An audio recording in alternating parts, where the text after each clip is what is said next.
the indigenous communities of Jamaica has always been saying that our stories are being told by everyone else but us.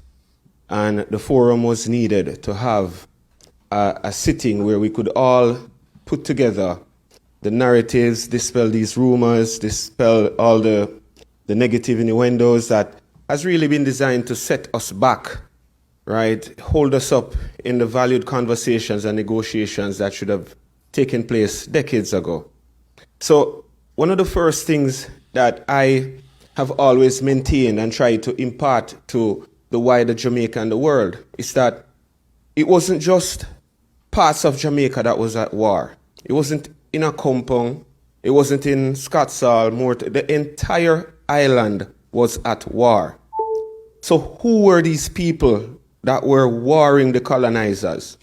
These were the First Nation people of the island. They called us Maroons. The term Maroon is rather derogatory.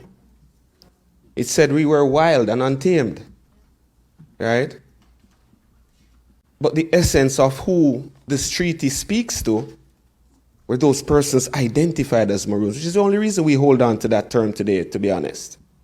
Because when you say you are a Maroon, it almost disconnects the other party that you're talking to immediately from hearing anything you have to say because of the feelings, the emotions that they carry when the word Maroon comes up. And a lot of that owes to lies that have been told on us deliberately to disenfranchise us from the spirit of victory that we shared amongst ourselves to defeat the colonizer, bring them to their knees, where we etched out freedom for ourselves, created and established that nation that they had to recognize as an authority on this island. So the Maroons weren't just a small set, it was the representation of the peoples of the island at that time. Over the years that the wars ensued, then while the Maroons raided plantations, they freed many enslaved who helped to build out these communities that grew exponentially over those 80-odd years. The other part of the history that is missing is the contribution from our brothers in Haiti, because we were a part of an indigenous militia. A lot of you didn't know that.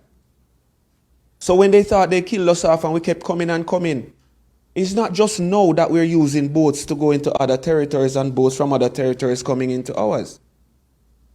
It is no strange reason why Dottie Bookman was so heavily influential in the Haitian Revolution. It is of what we need to understand is that the people that were living here were actually sensible people. They make us seem like we were dumb. We were highly skilled warriors. We were navigators, right? We knew what was going on and we knew ahead of the colonizers. That's why we prepared. We took to the hills. The natives who were here, yes, we were amongst those who were first here. The Tainos, the Arawaks, that's what they described us as, right?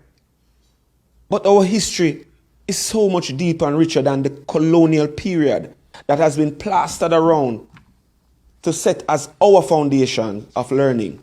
The Maroons have always known themselves as free people. We were here first. Spanish came here and saw us. The British came here and saw us, right?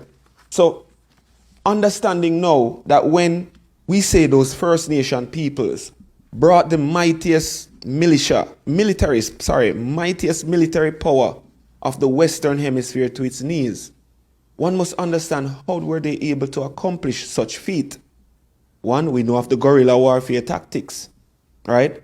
The camouflage that you see today being worn by military was as a result of the Maroons and what they did to hide themselves in the forest. So yes, we invented camouflage, right? The point is this. When we etched out that freedom was for the Negroes on this island. That's the term that the treaty uses. Not one place in that treaty does it say Maroon. So, the freedom that exists in the island today exists for the termed Negroes on the island. What distinguished those Negroes from other Negroes that were within the plantation? It was the mentality of liberation. The Maroons would never settle being enslaved or being in a plantation. The mindset was liberation, was freedom. So when that treaty was drafted between Kojo and the assignees of the British, it says by letters patent. And if we know what a land patent is, we simultaneously comprehend the significance of a letters patent given to two esquires, Francis Sadler and John Guthrie, which means their hand is now the hand of King George. It's a plenipotentiary.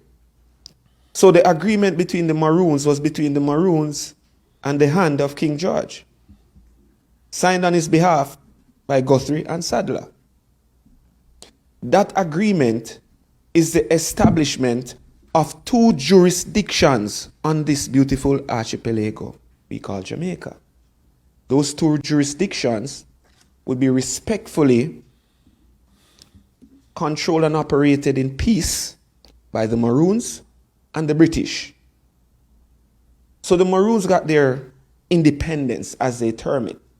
We call it a recognition of our existence and our freedom and our rights to this land.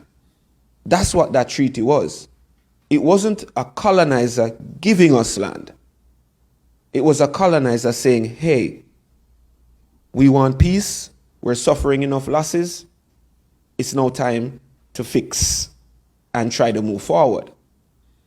The challenge is that what the Maroons did to the British at that time, we have to comprehend how the British was earning its wealth. Sugar was like oil. The Caribbean was like Dubai. Am I making sense? Yeah. So there's no question why Jamaica had running water before even New York, or had electricity in certain places before the rest of the Western Hemisphere, because this was the epicenter of European development and wealth. So when the Maroons figured out that over 50% of their wealth is coming from here, that's when we start burn up the cane field. And what happened? They started to suffer in the pocket. And this was the high seas. So now everyone was at war. Spain was out there, France was out there, Portugal was out there. The British could not fall. They had to present to their creditors who was funding their exploits an agreement to say, we have things under control. That's what made them yield. It was the trade and the commerce. The minute we impacted that and impacted the money, that's where they took the hit. The casualties, yes, but essentially it came back to the money. Immediately, once that treaty was signed, it established the understanding that Kojo would be over here with his men, adherents, and the British would be over here with their adherents. 100 years after that, there was the abolition of slavery. What happened during the abolition of slavery? Many slaves were let out, essentially given lands controlled by the plantation. These lands were then titled. They were able to farm, go to the market, and then they remit a particular amount, which is what we now know as tax. That would go back to the crown. They then offered the Maroons participation in that commerce. So they offered to title our lands as well. And the Maroons resisted. Because again, that was the same trick. The trick that was being played to recapture our legacy and our estate and put back under the crown books. You will see in several occasions where the government, or I should not say government at that time, the colonizers at that time would have made efforts to pass acts of parliament to override and subjugate the treaty.